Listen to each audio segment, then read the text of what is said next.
Aloha!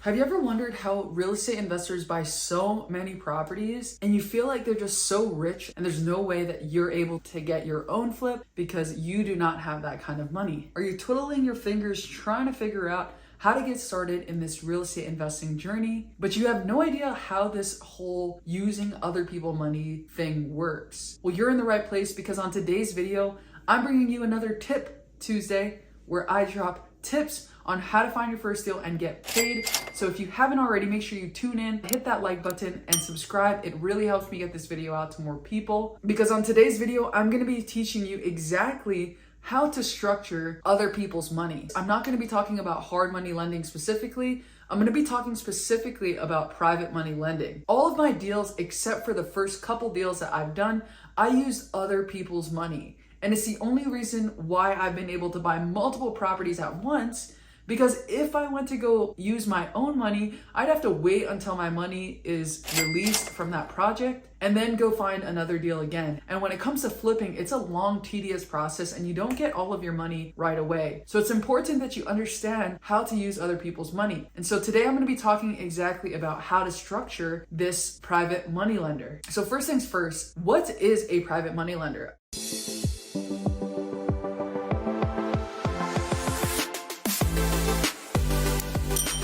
Private money lender is just a person that you go to that lends you money and then you get a specific return on it. Every deal and lender is different.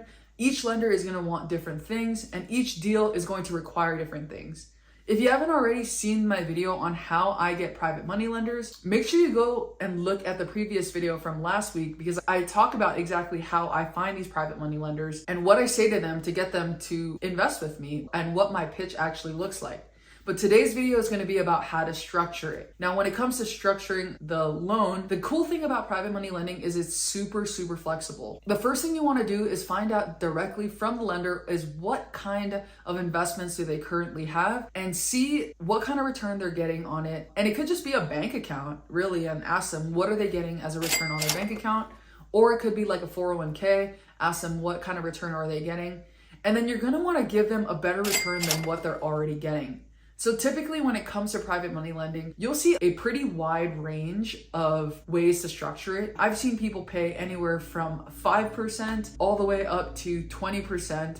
Really depends on what experience you have and how you're structuring the loan. So there's many different ways to structure this. And the first thing is always going to be your interest rate. Now, when it comes to your interest rate, not everything is created equal. It depends on how you're calculating the interest. A lot of times when it comes to private money lending, they do what's called interest only. And this is exactly what I do. When you do a 10% interest only, it's not based off the same type of loan that you get on like a regular home when you amortize it over 30 years. Essentially, what amortize over 30 years means is that if you were to extend the loan over 30 years with the specific interest rate, you're gonna pay off the entire loan in 30 years. Versus in a private money loan, typically you're going to be paying interest only. Of course, you can do some kind of amortization schedule as well, but typically we're going to be structuring interest only. And so this is how that's calculated. Let's just take an example for simplicity of numbers. Somebody goes to give us $120,000. Now, if we're paying a 10% return on that money, the math is going to look like this. So you take your total loan amount and then you multiply that by the interest rate. That's, let's say 10%. 120,000 times 10% is $12,000. And remember, this is interest only. So this $12,000 is calculated over an entire year. Now, when it comes to private money lending for flippers, typically their projects, depending on what market you're in, are going to take anywhere between 3 months to 2 years. If you're doing a new build, obviously this is going to take a little bit longer. And a market like Hawaii specifically, permits take a long time. People are holding projects for 1 to 2 years. So these lenders have to understand that it's going to take some time to get their money back. Some lenders do not allow you to hold their money for that long.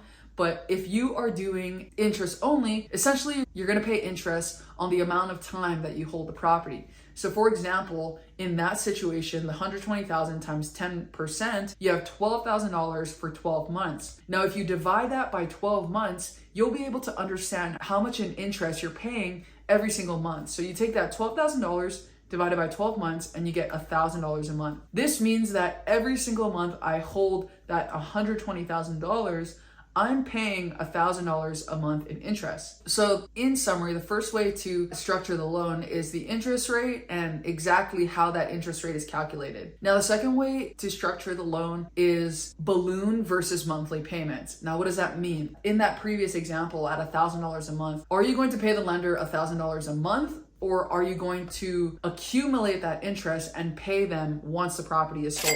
Typically, most flippers are going to structure it to where you balloon the money at the end. Reason being is because there's a lot of moving parts in flipping, and it's extremely difficult to keep track of all these different monthly payments to make every single month.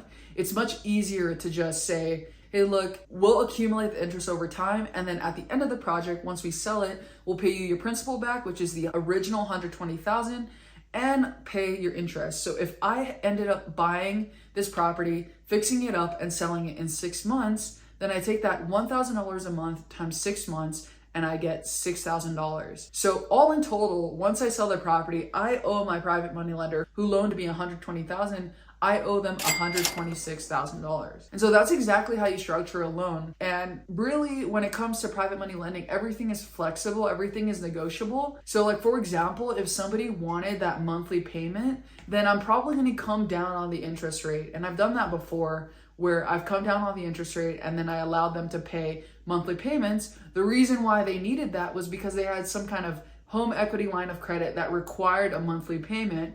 And so they just wanted to make sure that they could at least pay that home equity line of credit and it wasn't coming out of pocket. So those are the two ways you can structure a private money lender. And if you're part of my coaching program, I actually give you the exact documents that I use to not only raise money, but also the paperwork needed to actually lock up the money and have the lender pay you the money so that you can go use it on a project. And I literally take these students step by step throughout the whole process. What does it look like to raise the money? What do you say to these people? How to actually do the paperwork and how to talk to these lenders once you're going through the project. So if you're interested in coaching, make sure you go to the link in the description below. Sign up for a free strategy call. It's completely risk-free, free 15 minutes of my time to point you in the right direction. Thanks for watching, guys, and see you on the next video. Shoots.